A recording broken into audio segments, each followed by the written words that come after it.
if I hadn't turned it on. Y'all aren't allowed to tell Joel that happened. So this morning, I'm going to try something new.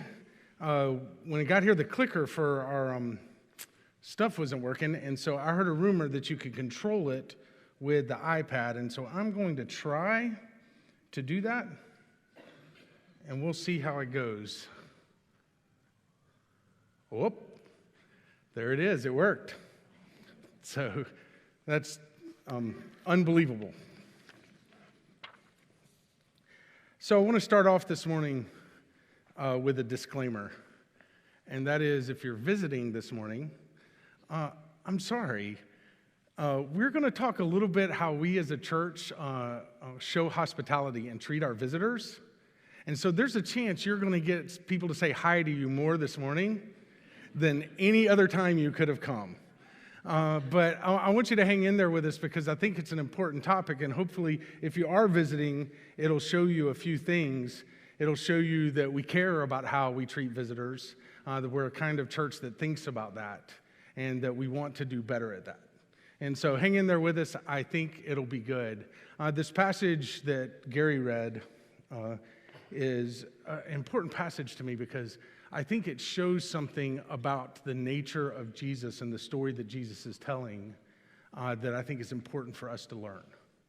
And that is the idea of radical, unreasonable hospitality. And I say unreasonable, you may not catch it because sometimes we read scripture so much that it starts to sound normal for us. Like that's just one of the stories of Jesus. And it's a pretty cool story, but it's just the kind of thing Jesus tells. It's pretty normal.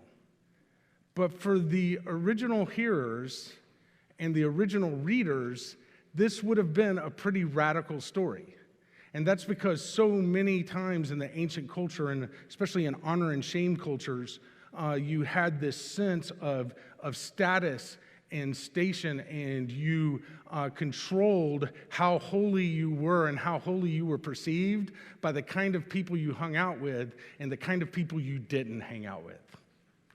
And the kind of people you didn't hang out with said as much about how holy you were as anything else. And so Jesus tells this story, and he's been invited to this dinner party, as Gary said, to preface the reading, and he's obviously a person where the guest, the host, thinks that if I invite Jesus, then that gives me a little higher status. And so Jesus gets there and he tells the story about a host who invites people who decide that they're not going to show up. And then he invites the kind of people that you typically wouldn't invite to a dinner party. And after all of those people accepted, there was still room at the party. And then he told his staff, just go out into the streets and invite anybody you see. This is a place that's open for everyone. This dinner feast is open to everyone. Just let them come in. And he had a big party with whoever showed up. Now, there's a couple things about this story. One is that he's telling the story to a culture of Jewishness and this Jewish religious elite who look at those kind of stories with a little disdain. They kind of look down their nose at people who would hang out with those kinds of people. And the story is a metaphor for what Jesus is doing, and that he came originally to the Jews, and the story that's been told from the time of Moses all the way through now. And he came to the Jewish people, but they were going to reject him, and then he was going to offer the story to everyone else. And so it's a metaphor for what Jesus was doing that was new in the world. But it's also instructive to us as we think about hospitality. That Jesus' view of hospitality is to just make everyone feel welcome. No matter what their status, no matter where they are, that everyone has a place at Jesus' table. Right? And so we think about our hospitality, the way we treat people in terms of that. We want everyone to feel welcome. We want everyone to feel like they have a place. We want to be the kind of place that just throws open the doors and invites everyone we see and treats people well when they come in here, treats people like they belong. It's kind of like what Chris said in his communion. We want people to just come experience Jesus by the way they experience hospitality in this place. And as I was researching the idea of hospitality, I kept coming back to this one restaurant owner in the city of New York. Now, his name is Will Guidara, I think is how you pronounce it, and his restaurant is called 11 Madison Park. And 11 Madison Park, I would say several years in a row, it was a top 50 restaurant in the world. But there was a point that something happened in his restaurant, and it changed the paradigm of everything that they thought about. And when that happened, they went from being one of the top 50 restaurants in the world to being voted several years the #1 restaurant in the world. And he tells the story of why that happened. Now, this is a fine dining establishment that kind of, there are people out there who travel just to go to 4-star restaurants. You might be one of those people. I am not. I like good restaurants, but that's not why I travel to a city. But if you're a foodie, there are people who travel to a city just to eat at the restaurants. And this is the kind of restaurant that people travel to New York just to eat there. And it is, a spectacular fine dining restaurant, the kind of restaurant that serves foie gras. Have you ever had that? You know what that is? Foie gras. It's like steak flavored cake icing. That's what foie gras is, if you've ever tasted it. People like it. I've had it. It's okay. But this is the kind of restaurant that serves that. And so he was the restaurant owner, and he says in a busy lunch day, he was there and realized they didn't have enough people bussing and clearing out the tables. And so he just decided as the owner that he was just going to go help clear tables. And so he was out clearing tables, and he was clearing one table, and on the next table over, there was a group of 4 people that were the kind of people who go on vacation just to eat at the restaurants. And so as he was clearing the table, he was overhearing their conversation. And he was listening to their conversation. He heard them talking about the restaurants they got to go to in New York and how they had saved the best one for last, which was his restaurant that made him feel with pride, and they were going to go straight from this restaurant to the airport and fly back home. And he's listening to this, and he heard one of them say, it's been great. I just wish, in this whole 3 days we've been here, I didn't get to experience a New York City hot dog. And now, if you're the owner of a fine dining restaurant, that may not be what you want to hear. But he says a light bulb went off over his head, and he had an idea. So he said, I cleared the table as quickly as I could. I walked back to the kitchen, and then I ran down the street to the first hot dog vendor I saw, bought a hot dog, and ran back to my kitchen. And he said, now the hardest part of this whole story was getting the chef to serve the hot dog. And so finally, the chef cut up the hot dog in 4 equal pieces and then did that thing that they do where they smatter some mustard on there, smatter some ketchup, put the little fourth of a hot dog in the center of the plate, and then put like a dollop of relish beside of it. And the owner, took the restaurant out to these people, and he said, hey, between this course and the next course, I brought out something to make sure you did not have any New York culinary regrets, and handed them the hot dogs. And he said he could not believe their response, that they thought it was the coolest thing that they had experienced in New York. It was one of the coolest things they had ever experienced in all of the food traveling they have done, and they would tell this story for years. And it cost him a couple bucks at a hot dog stand to make these people feel like they belonged, like they were seen.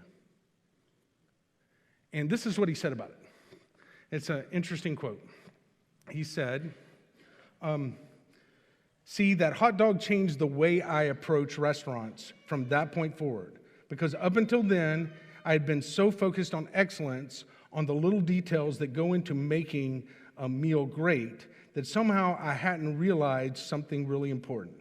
That in restaurants, our job is to make people feel seen, to make them feel welcome, and to give them a sense of belonging. And so from that day forward, he started a new program in his restaurant. He actually hired someone that would be in charge of it. If you're a 70s music fan, he named that position the Dreamweaver.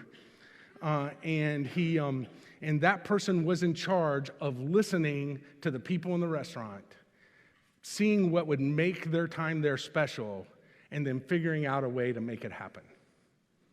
And in a lot of restaurants, someone talking up a New York City hot dog, if you're from New York City, you may have heard them called dirty water dogs. Like someone talking up, it could be offensive. But for him, it was an opportunity to make someone feel like they were welcome and they were completely seen. And so he went on, and he tells one story about a family that came in, and because of a hurricane, their beach trip to Florida had been canceled. And so when he found out, he set up one of their side rooms with beach chairs and served them Mai Tais and put sand all over the floor in his restaurant. Like anything he could do to make people feel seen and welcome. I think that's fascinating because someone, and I don't know this guy's religious background at all. I have no idea. But he caught something I think is pretty important about church and the experience, because what we know is that's not a restaurant's job. The way I would say it is this. In church, our job is to make people feel seen, to make them feel welcome, and to give them a sense of belonging. At least it's one of our jobs.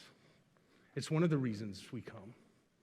And so we do not want the restaurant industry or any other industry to steal from us what should be ours. And that is this idea of radical, unreasonable hospitality. To make people feel like they're seen and they're welcome and that they belong.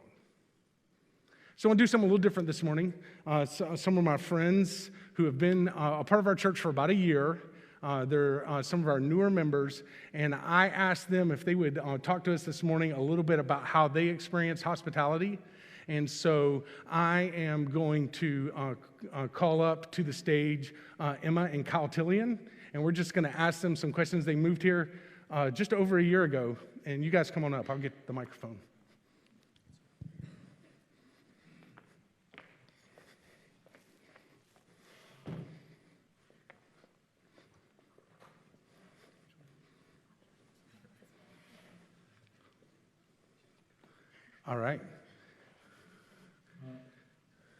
All right, so this is Emma and Kyle. They're good friends of mine now, and I just met them. How long have y'all been here? I started coming in November 2021, and then you started coming in December 2021. Yeah. Just over a year. All right, so I'll start with Emma, because you came first, visited by yourself. What was it like coming here for your first time? And hold the microphone close so everyone can hear you. So I came by myself, not because Kyle didn't like me, but we moved separately. So we were living in DC before, and I had moved down here first. We got married in December, and so I moved down here first. He was still in Kansas at the time with his family. So we heard about Northwest from Tanner, so he and Kyle went to school together, and then I knew we wanted to find a church family here. We had gone to Church of Christ in DC, really just enjoyed our time there, and so came here by myself. I'm kind of more like a shy person when I'm just by myself. We also moved to Florida not knowing anybody at the time, so it was just me. I didn't have any other connections here, and the first time I came, I kind of sat in the back just because I am more of a shy person, but at the end, Joel came up to me in the lobby area and just chatted with me, found out that I was married to Kyle, and his intern at the time in California, where he had just moved from, was also somebody that Kyle had gone to school with, so he got super excited about that, brought Margaret Ellen over, we all chatted together, went to class with them, and they found out that I was kind of here by myself and Kyle wasn't here yet, and just having people kind of in my corner of like, if I needed anything, I was still moving, I was still getting furniture, like they gave me their numbers, just if I needed anything at all, I could reach out to them. And that was huge for me because I didn't know anybody here. So that was really meaningful to me on the first day. And like Kyle just loved hearing that too, of since I was here by myself, that he didn't have to worry as much about me. Very cool. So that's a question for you. So if so her having come by herself for the first time and you not moving here yet, what did she first tell you about our church? What was her take on what was going on around here? Well, first thing is she said that she met this couple, and I'm surprised that, but on their own, they figured out that we had a connection with Hunter, who I'd gone to Harding with. So ultimately, and aside from that too, ultimately what she focused on was all about like the people here, because I think she had talked to a few other people too, just with class, and so it wasn't even really about like the how they worshipped or anything like that, or because she was going around to a few different churches to see which one she thought fit best for her, and for me too. She was telling me every Sunday after, she'd call me and tell me what the church was like, and so she really did focus around like the people here, and what how they were so nice and so loving. Very cool. So Emma, how have you seen hospitality in this church since you've been here? How have you experienced hospitality? Yeah, in like several different ways. So we've been here a little over a year now. We've had some like life changes. We bought a house during that time. I graduated grad school, took an exam, and for those things, just the amount of people, we were coming on Wednesday nights before I started my job, and just the amount of people praying for us, it felt like we were kind of going through that whole journey together with our church family versus just on our own. We had so many people checking in and asking about us if we needed any help, but even along the way, I think the first week that we came to church together after we got married, we went to lunch with Joel and Margaret Ellen, the Grimmers, the Brushes. We all went to lunch together, and it was chaotic, but it was just super nice. It was super nice just having people genuinely want to know us and get to know us. And we've had dinner with you guys as well. Tom and Sandy Peoples have had us over. They helped us move into our house. You've watched our dog for us when we had a flight. Moose and I are friends. Kevin and Rosanna have been so welcoming with their home on Sundays. We do our life group with them.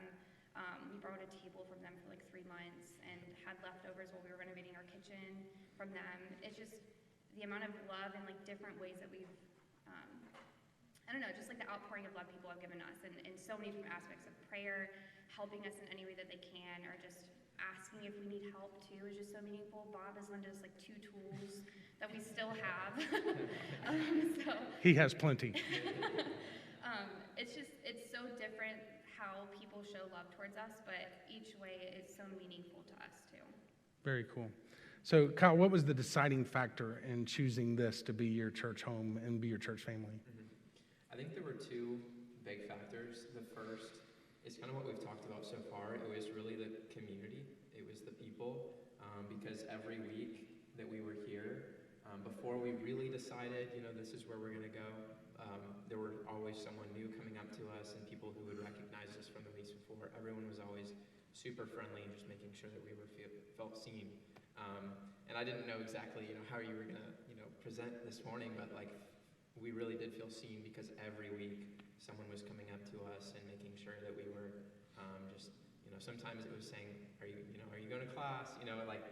It was really just about like making sure that we were feel seen. And the other part of that too was just making sure that the church that we went to was basing what they believe on Scripture. And so that was really important, that every Sunday morning, Scripture is being referenced in kind of determining the way that we worship and everything like that. So we felt like there was a good community in worship and Bible-based here. Very cool. And this is the last question, and either one of you can answer it because it's the harder of the questions. How can we be better at hospitality? What can you see from your perspective what we can do a little better? It is difficult. So I think I think it's really, what's tough about this is that people connect in different ways. So I know that when I'm going to a new church, I know that, some people really connect with the sermon, some people connect with the songs, the class. I really connect with maybe even after church, going to a meal, and sharing that time with someone just to get to know some of the members. So I think that we're all given, some gifts. I think some people can share their gift through teaching, and some have connect. Like some really are it's super easy to connect with them. You being one of them, Joel being one of them too, and a lot of others here. So I think that showing hospitality is those that have the gift of connect, use that to rush to the people that are new because you've been given that gift for a reason.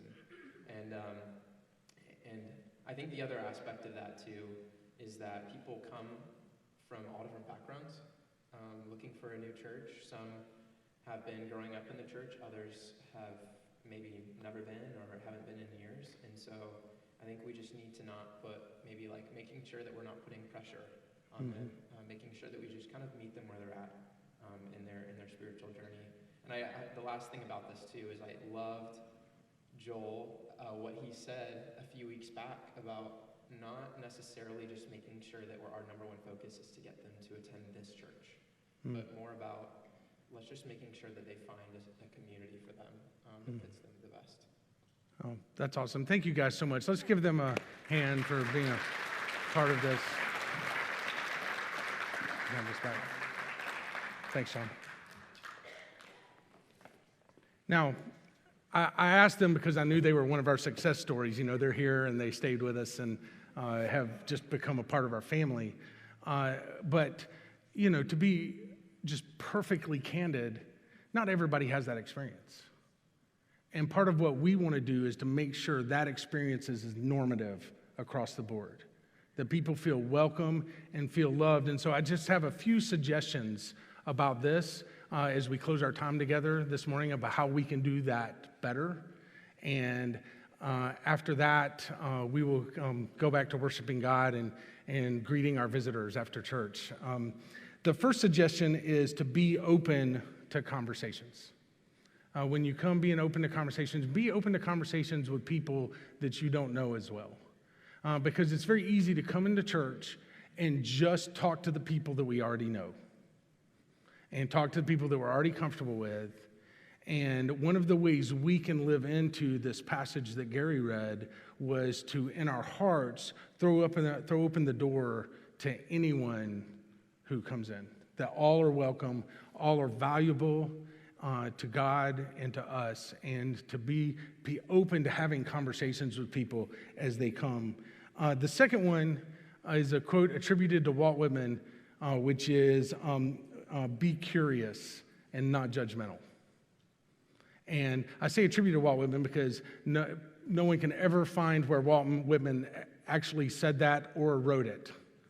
But it's always been kind of attributed to him. I don't know who said it first. It may have been Ted Lasso. But I think there's a value in the statement of be curious and not judgmental, to ask questions, to get to know someone. The way Edwin Friedman said that it's hard to be cut off from someone that you're moving towards emotionally. That we want to move towards people emotionally and have conversations and to be curious and not judgmental. I think a very often quoted passage of Scripture is from Matthew 7, verses 1 through 3. Do not judge, or you will be judged. For in the same way you judge others, you will be judged, and with the measure you use, it will be measured to you. Why do you look at the speck of sawdust in your brother's eye and pay no attention to the plank in your own eye? And if you ask the world how they experience Christians, people who don't necessarily come to church, how they experience Christians, sometimes if you even ask people who do come to church how they experience Christians, sometimes you'll get the phrase or the word judgmental. And that's just the opposite of what Christ is calling us to be in this passage. That we don't judge because there's a plank in our own eye. And when we come in, we don't see them for their faults. We don't see people for the things that they've done wrong or the things that we think they may have done wrong or even for how they look or how they're dressed or anything. We want to get to know people and who they really are and realize that everyone who comes to church has sinned and fallen short of the glory of God. That's why we're here. That's why we need Jesus, especially this guy.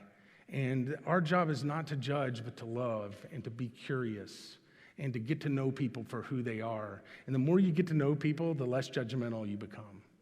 And so be curious and not judgmental. The third one is one of the hardest ones for me personally, and that's be fully present. Now, I know that's a catchphrase that's kind of become cliche, but look at presence, being fully present in this way. That when you're talking to someone or speaking to someone, your to-do list or your distractions or your phone don't come into play, but only the conversation you're having. Now, that's a lot of the reasons that when I really want to get to know people, it has to be outside of this building. Because when I come in here, like this morning, I hadn't seen someone who was on the worship schedule yet, and I was hoping they would show up, and we weren't sure the technology was going to work, which is kind of an every Sunday thing sometimes, and we were trying to figure out the best way to pass the microphone back and forth since we don't have the pulpit mic this week, and also walking by people trying to say hello to people, and trying to compliment Ray's beard and trying to stop and talk to Miss Emily. And I have a hard time being fully present on Sunday mornings. But that's why I try to get people away from this building and try to get to know them that way. And I think if you have the ability to be fully present while you're here, that's awesome. But there is an opportunity to show hospitality by being fully present with people outside of this building as well. The third one is to be flexible. And one of the things that Will Guidera said about the restaurant business is he says, one size fits one. That everybody has different needs, everybody has different reasons for coming. It's kind of like Kyle said, everybody has different ways they connect. And we have to be flexible that everybody has a story. I want to show you this video. This video is from a training video from the company Chick-fil-A. Chick-fil-A is a great company. You can't get any food there today. But they use this video to train their employees. And if you ever go to Chick-fil-A, listen, I don't care where you eat. I'm not recommending this place. I do occasionally go to Chick-fil-A. And if you ever say thank you at Chick-fil-A, do you know what they say back every single time? My pleasure. My pleasure. And it's because they're trained to do that. And there's this feeling of hospitality. And part of that comes from the way they train their people. And watch this video. This will tell you a lot about what they think about this. Hopefully you'll be able to see all the words on it.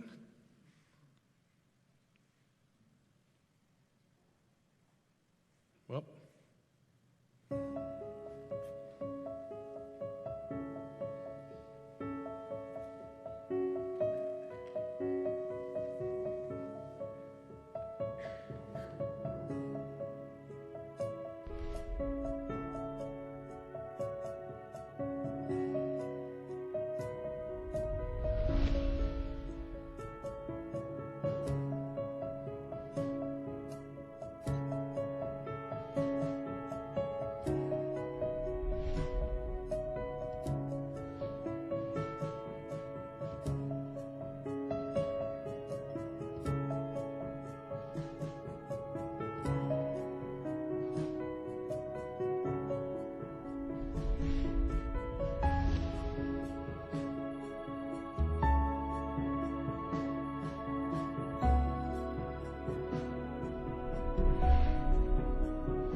That's powerful.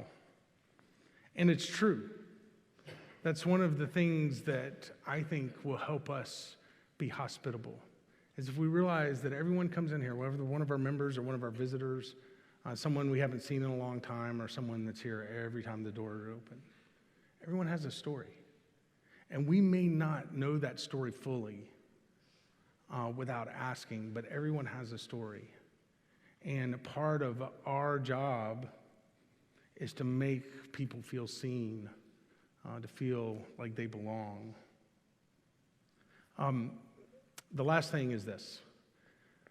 There's a reason I think the restaurant industry has figured this out, and it's because this is something that is ancient and beautiful about the story that we're in, and that is the pinnacle of hospitality is around the table. It's eating together. Now, I know y'all are probably going to get tired of me talking about this. As a matter of fact, the first sermon I ever preached in here was on the power of the table and what happens at the table.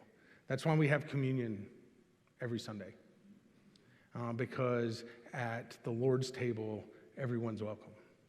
And that's why when you really get to know someone, it's at a place like Chick-fil-A or one of the restaurants here in town, or at homes when people invite each other into the homes and play games around the table or eat food around the table. It is how we show hospitality. It's who we want to be a part of. There's this story I heard when I was a kid. It was told by a preacher, and I don't know if it's true or not. It's a beautiful story. It was about a small church in Tennessee that had to bring a friend today.